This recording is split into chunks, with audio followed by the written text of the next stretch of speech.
दोस्तों, मेरा नाम है सुशील कुमार दिवाकर और आप लोगों का स्वागत है मेरे YouTube channel study with Sushil Kumar में। तो दोस्तों, उत्तराखंड के जो राज्य प्रतीक थे, इससे पहले मैंने एक वीडियो और बनाकर डाल दिया गया है। हम जाकर इसके डिस्क्रिप्शन में देख सकते हैं, मैं उसका लिंक इसमें डाल दूँगा। तो आप जो उससे शॉर्ट वीडियो से जो बचे थे वो अब मैं इसमें बना रहा हूँ। जैसे कि उत्तराखंड का राज्य पक्षी मोनाल। अब हम मोनाल के बारे में पढ़ते हैं कि मोनाल को हिमालय का मयूर कहा जाता है। मयूर का मतलब मोर होता है, यानी कि इसको हिमालय का मोर भी कहा जाता है। मोनाल राज्य पक्षी के जो रहने का जो स्थान है, जो मिलते हैं, ये 2500 से 5000 मीटर की ऊंचाई तक हमें मिलते हैं। मोनाल का जो वैज्ञानिक ही नाम है लोफोफोरस इंजीनियस है, यानी कि एक बार दोबारा सुन लीजिए। मोनाल का जो वैज्ञानिक के नाम है वो लोफोफोरस इंपीजेनस है और मोनाल जो है वो फेजेंट परिवार का पक्षी है। और राज्य में मोनाल की 4 प्रजातियां पाई जाती हैं। नेपाल का राज्य पक्षी भी मोनाल है और अगर हम भारत में ही देखें तो हिमाचल का भी राज्य पक्षी मोनाल है। मोनाल को जो स्थानीय भाषा में मन्याल व मुनाल कहा जाता है। कश्मीर में मोनाल को सोनाल व हिमाचल प्रदेश में नीले गुरु तथा सिक्किम में मोनाल पक्षी को चमदोंग कहा जाता है। डफिया मोनाल परिवार से संबंधित पक्षी है, यानी कि जो डफिया है वो भी मोनाल के तरह देखने में लगता है और इसी के परिवार से संबंधित है। मोनाल के लिए भूटान में बुप व नेपाल में डंगन कहा जाता है, यानी कि इनके जो मोनाल के नाम है वो अलग अलग जगह पर अलग अलग नाम है। राज्य के अलावा कश्मीर, असम, हिमाचल, नेपाल आदि जगह ये जो मोनाल पक्षी है वो पाया जाता है। अगर हम बात करें इसकी विशेषताओं की, तो जो मोनाल होता है वो कभी भी अपना जो घोंसला वो कभी नहीं बनाता है। और जो मोनाल में जो नर होते हैं, क्योंकि 2 प्रकार के मोनाल होते हैं, नर और मादा, ठीक है। तो जो नर मोनाल होता है उसके सर पर मोर की भांति कलगी होती है, इसी कारण इसे मयूर भी कहा जाता है। वो पहले ही आपने पढ़ा था। अगर हम देखें कि इसके प्रजनन का मतलब होता है कि बच्चे देना, तो ये वर्ष में 2 बार प्रजनन प्रक्रिया होती है मोनाल में। और मोनाल का जो प्रिय भोजन है वो आलू की फसल है, यानी कि ये आलू को बहुत अच्छी तरह से खाता है। वन्य जीव संरक्षण अधिनियम 1972 के तहत मोनाल को संरक्षित किया गया है। सर्वाधिक मात्रा में मोनाल केदार घाटी में पाए जाते हैं। राज्य के वन्य जीव संरक्षण बोर्ड पहली बार 2008 में मोनालों की गणना की गई थी और 2008 तक राज्य में कुल 919 ही मोनाल थे। तो आइए हम अब देखते हैं उत्तराखंड का राज्य पुष्प, जिसका नाम है ब्रह्मकमल। तो ब्रह्मकमल जो है वो हिमालय क्षेत्रों में पाया जाता है। ये 4800 से 6000 मीटर की ऊंचाई तक मिलते हैं। ब्रह्मकमल का जो फूल है वो जो ब्रह्मकमल का जो फूल है, यानी ब्रह्मकमल जो है वो एस्टेरेसी कुल का पौधा है। अगर हम इसका वैज्ञानिक नाम देखें तो इसका वैज्ञानिक नाम है सोसूरिया अबुबलेटा। जो ब्रह्मकमल का जो वैज्ञानिक नाम है, एक बार दोबारा सुन लें, इसका जो वैज्ञानिक नाम है वो सोसूरिया अबुबलेटा है। अगर हम इसकी प्रजातियों की बात करें तो ब्रह्मकमल की प्रजातियां फैन कमल व कस्तूरा कमल हैं और फैन कमल राज्य में सर्वाधिक ऊंचाई पर मिलते हैं, जिसका वैज्ञानिक नाम सोसोरिया ग्रामिनिफोलिया है। ब्रह्मकमल का जो स्थानीय नाम है, यानी कि स्थानीय नाम जहाँ पर ज़्यादा मात्रा में पाया जाता है वहाँ स्थानीय, उसमें इसको कोल पदम के नाम से जाना जाता है। महाभारत में भी इसका जिक्र है। ब्रह्मकमल को सुगंधित पुष्प कहा गया। नेपाल में ब्रह्मकमल को टोप गोला कहते हैं। हिमाचल प्रदेश में ब्रह्मकमल को दूधा फूल कहते हैं, यानी कि इसके भी अलग अलग जगह अलग अलग नाम है। अगर हम कश्मीर में देखें तो ब्रह्मकमल को जो है हम गलगल के नाम से जानते हैं। अगर ब्रह्मकमल की हम बात करें तो इसकी पूरे विश्व में 210 प्रजातियां पाई जाती हैं और राज्य में, यानी कि उत्तराखंड राज्य में इसकी 24 प्रजातियां पाई जाती हैं। और ये सर्वाधिक जो है वो फूलों की घाटी, केदारनाथ और पिंडारी हिमनद में मिलता है, यानी कि इन जगहों पर ये बहुत संख्या में मिलता है ब्रह्मकमल। और जो ब्रह्मकमल है वो नंदा का प्रिय पुष्प है, यानी कि नंदा अष्टमी को तोड़े जाने का इसका एक महत्व, एक त्यौहार है। ब्रह्मकमल को हिमालय पुष्पों का सम्राट कहा जाता है। सम्राट मतलब राजा कहा जाता है। अगर हम इसकी बात करें तो ब्रह्मकमल बैंगनी रंग का होता है, यानी कि रंग में इसके जो पुष्प होते हैं वो बैंगनी रंग के होते हैं।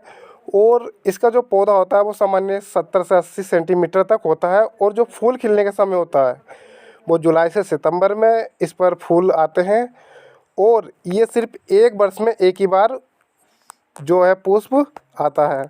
अगर हम देखें तो ये जो है अर्धरात्रि को खिलने वाला एक पुष्प है, यानी कि अर्धरात्रि में खिलता है। अगर हम इसका उपयोग देखें तो ये जो हड्डियों के लिए बहुत ज़्यादा उपयोगी है, यानी कि इसकी जड़ों को पीसकर हड्डियों के उपचार के लिए प्रयोग किया जाता है। अब हम देखते हैं कस्तूरी मृग, यानी उत्तराखंड का जो राज्य पशु है उसको हम कस्तूरी मृग कहते हैं। ये एक हिरन के आकार का होता है और इसको हिमालय का मास्क डेयर भी कहा जाता है। अगर हम इसका वैज्ञानिक के नाम देखें तो इसका नाम है मास्कस काइसोगास्टर। कस्तूरी मृग का वैज्ञानिक नाम मास्कस काइसोगास्टर। और ये जो पाया जाता है वो 3600 से 4400 मीटर की ऊंचाई पर पाए जाने वाला एक पशु है। कस्तूरी मृग जो है इसकी राज्य में मात्र 4 प्रजातियाँ ही पाई जाती हैं। और अगर हम इसके कुल और परिवार की बात करें तो कस्तूरी मृग अंगुलोटा कुल बे मोसिडे परिवार का सदस्य है। ये भी फूलों की घाटी, केदारनाथ और पिथौरागढ़ बे उत्तरकाशी में जो है ज़्यादा पाए जाते हैं। कस्तूरी मृग जो है राज्य के अलावा हिमाचल प्रदेश, सिक्किम, कश्मीर और भी अन्य जगह भी पाए जाते हैं। अगर इसकी विशेषताएं देखें हम कस्तूरी मृग की, तो कस्तूरी मृग का रंग भूरा तथा उसमें काले पीले रंग के धब्बे पाए जाते हैं, यानी कि उसके शरीर पर, उसकी कमर पर जो है काले व पीले रंग के धब्बे पाए जाते हैं। कस्तूरी मृग के पैर में 4 खुर होते हैं।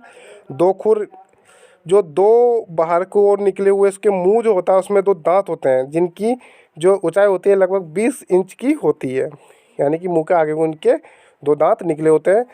आत्मरक्षा के लिए कोई इन पर हमला करे तो ये उसी से अपनी आत्मरक्षा करते हैं।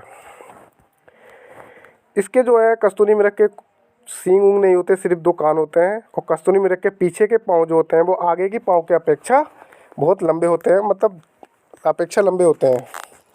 कस्तूरी मृग की अगर विशेषताएं देखें तो ये अपनी कभी भी एक जगह नहीं रहते हैं, अपना कोई निवास स्थान नहीं बनाते हैं। कस्तूरी मृग एक ऐसा जानवर है जो जुगाली करता है और इसके सूंघने की शक्ति क्षीण होती है, यानी कि ये सूंघ नहीं पाता है। कस्तूरी मृग की जो आयु है वो औसतन 20 वर्ष होती है और जो गर्भधारण यानी प्रजनन की जो प्रक्रिया इसकी वो 6 माह की होती है। कस्तूरी मृग जो है उसका जो मुख्य भोजन है वो केदारपाती है, यानी कि केदारपाती को ये बहुत शौक से खाता है। कस्तूरी मृग के गोदा में स्थित ग्रांथि से जो मृग है वो प्राप्त होती है और एक मृग से कस्तूरी जो है 3-3 वर्ष के अंतराल पर, यानी हर 3 साल के बाद कस्तूरी ली जाती है। तो ये जो मिलती है वो 30 से 45 ग्राम तक प्राप्त की जा सकती है। कस्तूरी जो 3 प्रकार की होती है, वो नेपाल की जो कस्तूरी होती है वो कपिल होती है, कश्मीर की कस्तूरी को पिंगल तथा सिक्किम की कस्तूरी को कृष्ण कहते हैं।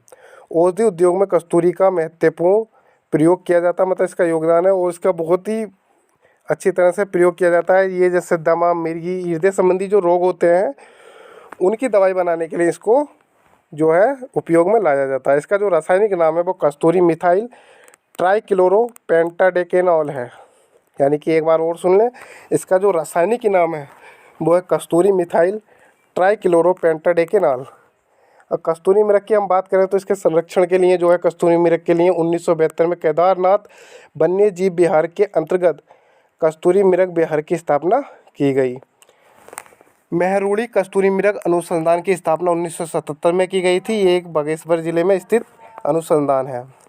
सर्वाधिक मात्रा में कस्तूरी मृग आस्कोट वन्य जीव अभयारण्य में मिलते हैं जो पिथौरागढ़ में स्थित है। और ये जो है चमोली में जो स्थित है काचूला खर, इसकी स्थापना 1982 में की गई थी। और ये कस्तूरी मृग प्रजनन केंद्र है और उसका संरक्षण केंद्र भी है। ये बहुत ही ज़्यादा इम्पोर्टेंट है। राज्य में अगर हम देखें तो 2005 में मात्र 279 कस्तूरी मृग थे, यानी कि 279 कस्तूरी मृग सिर्फ अपने राज्य में पाए गए थे। अब उत्तराखंड राज्य का वृक्ष अगर हम बात करें तो वो वृक्ष है बुरांस। अगर हम इसके बारे में देखें तो बुरांस जो है वो 1500 से 4000 मीटर की ऊंचाई पर मिलने वाला एक सदाबहार वृक्ष है। इसका वनस्पति नाम रोडोडेंड्रोन अर्बोरियम है, यानी कि जो बुरांस है इसका एक बार वैज्ञानिक के नाम और सुन लें, रोडोडेंड्रोन अर्बोरियम। और ये सदाबहार का मतलब होता है हमेशा हरा भरा रहता है, एवरग्रीन रहता है। और बुरांस जो है वो एरिकेसी कुल का वृक्ष है। इसे हिमाचल प्रदेश में बुरांसो कहते हैं तथा कन्नड़ में बुरांस को बिली कहा जाता है। बुरांस नेपाल का राष्ट्रीय पुष्प है जहाँ बुरांस को गुरांस कहा जाता है। नेपाल में क्या कहा जाता है इसको? गुरांस। बुरांस हिमाचल प्रदेश में नागालैंड का राज्य पुष्प है और मेघालय में बुरांस को तीनसा कहा जाता है और भारत में इसकी कुल प्रजातियाँ 87 यानी कि 87 प्रजातियाँ पाई जाती हैं। भारत में सर्वप्रथम बुरांस के जो रोडोडेंड्रॉन अर्बोरियन प्रजाति की खोज जम्मू कश्मीर में हुई थी। और अगर हम इसकी विशेषताएं देखें तो बुरांस फूलों का रंग जो होता है वो चटक लाल होता है, यानी कि सब ज़्यादा चमकीला सा लाल होता है। और सफ़ेद बुरांस 11,000 फीट की ऊंचाई पर पाए जाते हैं। बुरांस के जो खिलने का समय है वो फरवरी से अप्रैल तक है। और बुरांस के पुष्प में मिथेनॉल होता है जो डायबिटीज़ बोलते हैं, तो शुगर जिसको हम आम भाषा में यूज करते हैं शब्द को, तो शुगर की बीमारी के लिए बहुत ही फ़ायदेमंद होता है। बुरांस वृक्ष को वन अधिनियम 1974 के तहत संरक्षित किया गया था, यानी कि इसको वृक्ष घोषित किया गया था। तो आज की वीडियो में सिर्फ इतना ही है। बहुत ही जल्द मैं इससे संबंधित उत्तराखंड से संबंधित उधम सिंह नगर की वीडियो आपके लिए लाने वाला हूँ। और उत्तराखंड से संबंधित जानकारी पाने के लिए जुड़े रहें मेरे YouTube channel study with Sushil Kumar में। धन्यवाद।